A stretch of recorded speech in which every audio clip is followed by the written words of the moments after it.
Letter 4. To Mrs. Saville, England, August the 5th, 17 So strange an accident has happened to us that I cannot forbear recording it, although it is very probable that you will see me before these papers can come into your possession. Last Monday, July 31st, we were nearly surrounded by ice, which closed in the ship on all sides, scarcely leaving her the sea room in which she floated. Our situation was somewhat dangerous, especially as we were compassed around by a very thick fog. We accordingly lay to hoping that some change would take place in the atmosphere and weather. About 2 o'clock the mist cleared away, and we beheld, stretched out in every direction, vast and irregular plains of ice, which seemed to have no end. Some of my comrades groaned, and my own mind began to grow watchful and anxious thoughts, when a strange sight suddenly attracted our attention and averted our solitude from our own situation.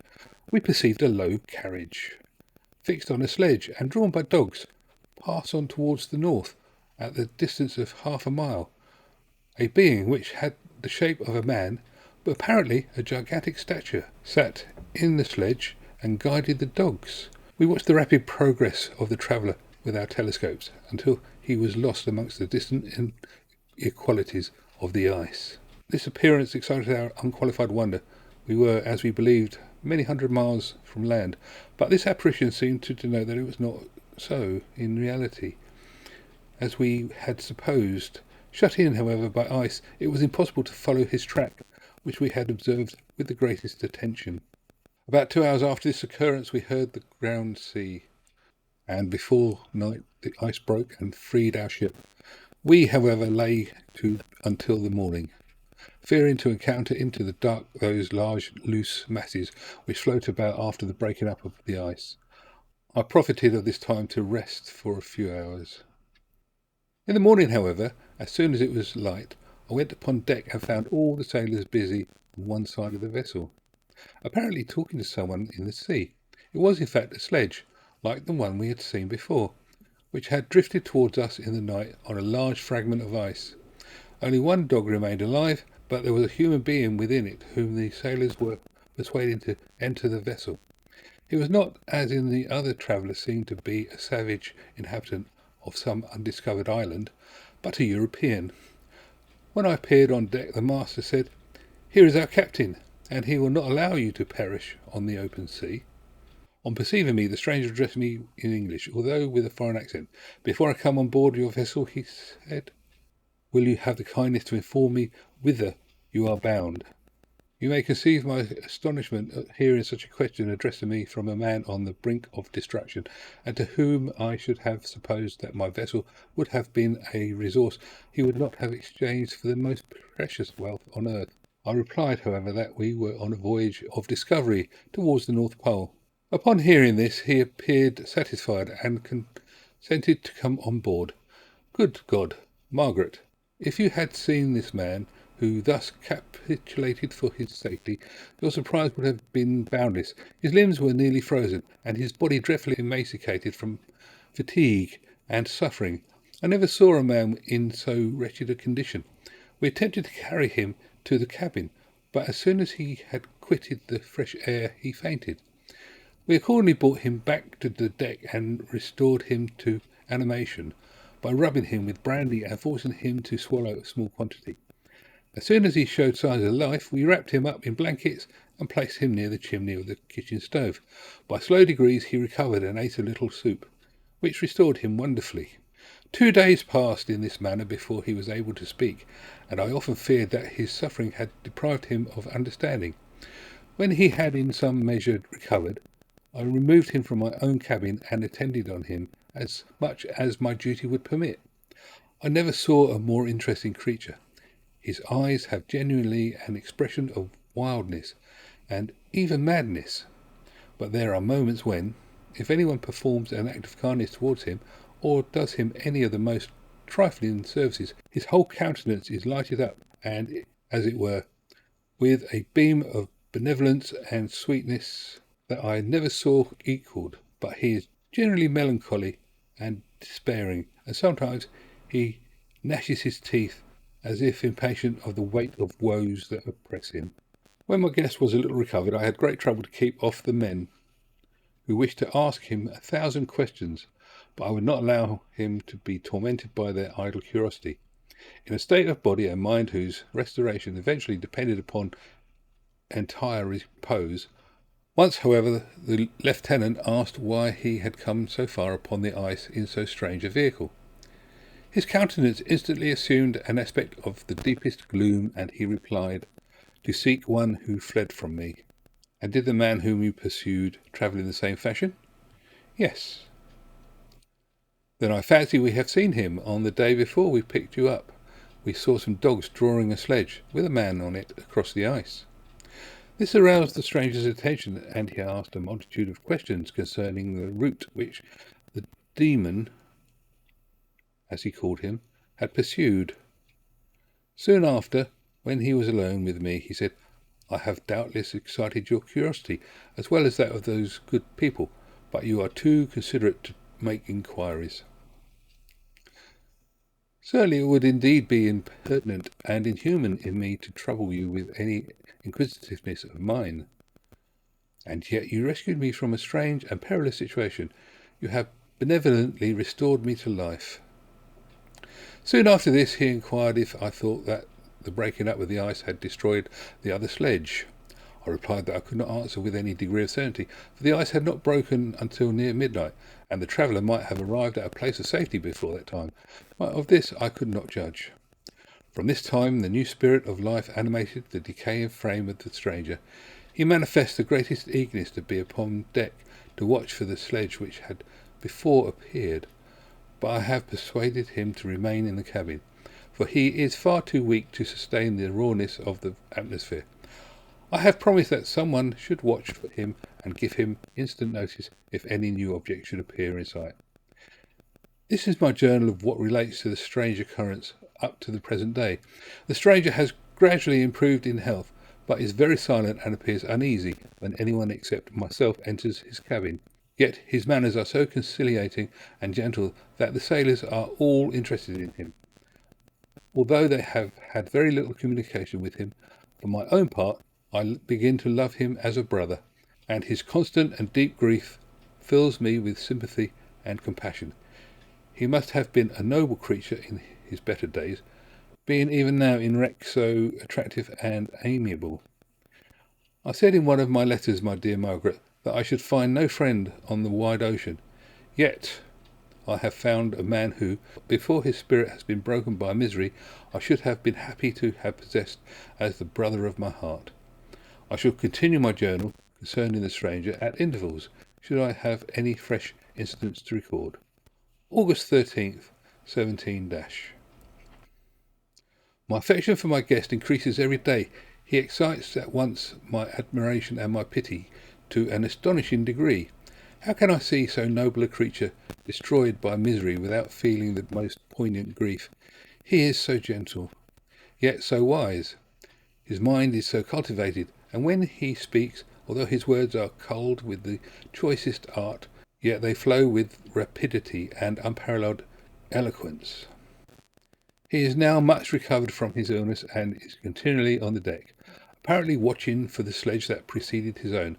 Yet, although unhappy, he is not so utterly occupied by his own misery that he interests himself deeply in the projects of others. He has frequently conversed with me on mine, which I have communicated to him without disguise.